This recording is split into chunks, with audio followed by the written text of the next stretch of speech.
ម៉ែកូនបឺតខ្ញុំមកលុយមែនតាគ្រាន់តែមួយឆានមកកំងនំសំស្នូលបង្ទាប្រៃភ្លាមម៉ែកូនបឺតខ្ញុំរៀបចំវិចភ្លាមតែម្ដងនេះគឺជានំស្នូលបង្ទាប្រៃដែលម៉ែកូនបឺតខ្ញុំវិចតែផ្ទាល់ដៃឃើញនិយាយពីថាបង្ទាប្រៃឡើងក្រហមរលោងឆ្អិនឆ្អែវចឹងតែម្ដងបើនិយាយពីរឿងរសជាតិនំវិញណាឆ្ងាញ់តែម្ដងពុកម៉ែបងប្អូនអ្នកគ្នាដោយសារតែម៉ែកូនបឺតខ្ញុំខានទទួលវិចនំសំស្នូលបង្ទាប្រៃនឹងមកយូរខែដែរអ្នកនរគ្នាអត់មានពេលវិចរវល់ខ្លាំងមែនទែនរវល់រឿងធ្វើទឹកប្រហុកលក់ផងអញ្ចឹងហើយគ្នាមួយកាត់ឆានមកកំងម៉ែកូនបឺតរៀងតនេដែរអញ្ចឹងហើយទទួលវិចតែម្ដងខ្ញុំក៏ថតពីសកម្មភាពម៉ែកូនបឺតធ្វើខ្លះជូនបងអ្នកគ្នាមើលក្រៃលោបងចង់ធ្វើហូបឬក៏ចង់ធ្វើលក់អាចមើលត្រួសនៅក្នុងវីដេអូនេះបានដំបូងយើងយកស្លឹកតើនឹងហាន់ជាកង់ហើយយើងយកទៅក្លុកយើងដាក់ទឹកបន្តិចចូលផលនៅក្នុងម៉ាស៊ីនក្លុកហ្នឹងដើម្បីឲ្យម៉ាស៊ីនក្លុករបស់យើងងាយស្រួលក្នុងសំស្លឹកតើស្នូលបង្ទាប្រៃរបស់ម៉ែកូនបឺតប្រើជាមួយនឹងខ្ទិះដូងសុទ្ធអញ្ចឹងតែម្ដងអត់មានប្រើខ្ទិះដូងកំប៉ុងឬខ្ទិះដូងកញ្ចប់អីទេណាខ្ទិះដូងសុទ្ធបេះពីដើមមកតែម្ដងក្រោយពីយើងពូតយកខ្ទិះដើមរួចរាល់ហើយយើងយកខ្ទិះដើមហ្នឹងយកទៅលាយជាមួយនឹងទឹកស្លឹកតើដែលយើងបានក្លុកអំបាញ់មិញហ្នឹងហើយយើងកូរវាឲ្យចូលគ្នាបន្តិចមកយើងទុកម្ដុំសម្រាប់អង្ករដំណើបរបស់ម៉ែកូនបឺតយកមកវិចនំគឺប្រើអង្ករលេខ1អញ្ចឹងតែម្ដងយើងលាងទឹកត្រាំទឹកវាហើយយើងលាងទឹកហើយ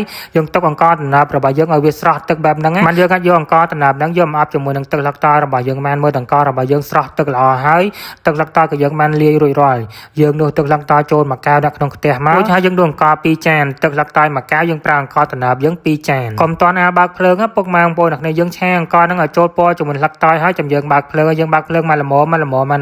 ហើយយើងចាប់ផ្ដើមឆាអង្ករទៅឬយើងឆាអង្កររហូតតអង្ករនឹងរៀងស្ងួតទឹកបន្តិចតតែស្ងួតទឹកស្លឹកតើនឹងអស់អាហ្នឹងបានហើយយើងបាត់ភ្លើងបានដោយបងឃើញនៅក្នុងវីដេអូម៉ែកូនបឺតធ្វើឲ្យមើលអញ្ចឹងឆាវាតរៀងស្ងួតទឹកអញ្ចឹងប៉ុណ្ណឹងមកបានហើយយើងដួសវាយកម្នាក់កញ្ជើមកទុកឲ្យវារៀងត្រជាក់ទុកឲ្យវាត្រជាក់សេបហ្មងមិនយើងអាចយកទៅវិចនំបានកុំវិចទាំងក្តៅបើសិនជាយើងវិចនំទាំងក្តៅអង្ករយើងនៅក្តៅនំយើងឆាប់ផូមអញ្ចឹងហើយយើងទុកវាតតែត្រជាក់បើយើងអាចយកទៅវិចនំបានសម្រាប់នំសំស្លឹកតើស្នូលបង្ទាប្រៃរបស់ម៉ែកូនបឺតមិនមែនស្លឹកចេកមកកម្រាស់1គីឡូទេណាពុកម៉ែបងប្អូនអ្នកគ្នាស្លឹកចេកម៉ែកូនបឺតប្រើតែ4ស្រទាប់ទេយ៉ាងច្រើនបំផុតគឺ5ស្រទាប់តែប៉ុណ្ណឹងហើយនេះដូចបងឃើញនៅក្នុងវីដេអូហ្នឹងអញ្ចឹង